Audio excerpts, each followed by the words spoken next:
To talk about both these cases. Joe Tamburino, criminal defense attorney, thank you so much for coming in. Good morning. And happy Father's Day to you. Thank you. We appreciate all dads spending time with us on this Sunday morning. Let's talk about the Castile case. Sure. Was this verdict a surprise? No, not considering the standard that's applied in the law. What a jury has to do is find that no reasonable police officer in Mr. Yanez's situation would have acted that way. That's a very high standard. In order to meet that standard, you have to prove that beyond a reasonable doubt. And then you also have to prove that he was culpably negligent, meaning that his acts were so reckless, so grossly negligent, that no reasonable police officer would have acted that way. With that high of a standard, it's not a surprise. Let me ask you, one of the things that's going to be released here that everybody's going to see is dash cam video. This is not the Facebook video, but the dash cam video. According to our reporter who was in the courtroom, Bill Hudson, and a number of other people I've talked to who've seen it, it is very damaging towards Officer Yanez, yet there was this acquittal. What do you say to people who are going to see this video that I think many people will interpret as an indication of culpability on Officer Yanez's part? I would just ask that people view that video in light of all the other evidence in the trial, because that's what the jury did. I'm sure when the jury went back to deliberate, and they had 5 days of deliberation, that's quite long.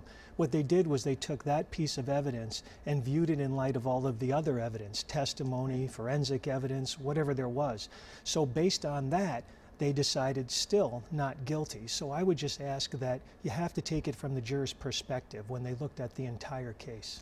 Was it right for this jury to not be sequestered? I can't help but think that they report that they're deadlocked. Then you have this news coming out of Arlington, Virginia, of two police officers acting heroically, saving the lives of all these members of Congress. You wonder, I mean, can they really not look at anything or any news reports? I've been doing this for 27 years, and I've had dozens and dozens of jury trials, and most of which have been non-sequestered, meaning that the jury was allowed to go home at the end of the day. And many trials are that way because you trust the jury. It's part of our system. You trust them when they say we're not going to look at the media or read anything in the newspapers about it.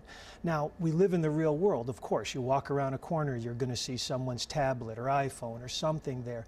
But I think in the end, we have to trust the system that when they promise not to view things, they won't. All right, let's talk about the Cosby case. This was a deadlocked jury. Is it more likely to be a deadlocked jury in one of these high-profile cases? Is it harder for juries?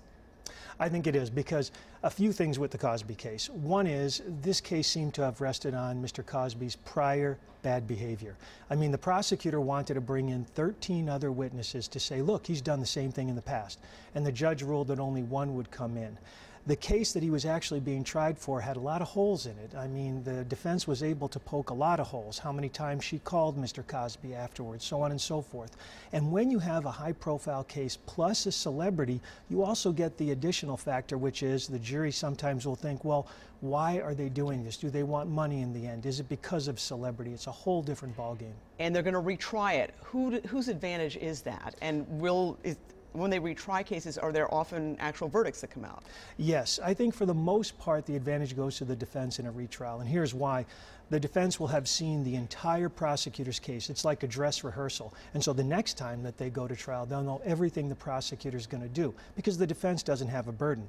I think in the Cosby case it's going to be a little bit different, because what happens if the new judge says more of these prior bad acts are coming in? If that's the case, it's going to be very difficult for him to win. All right, Joe Tamburino, always a pleasure. Thank you, and again, happy Father's Day to you. Thank you. Have a good day.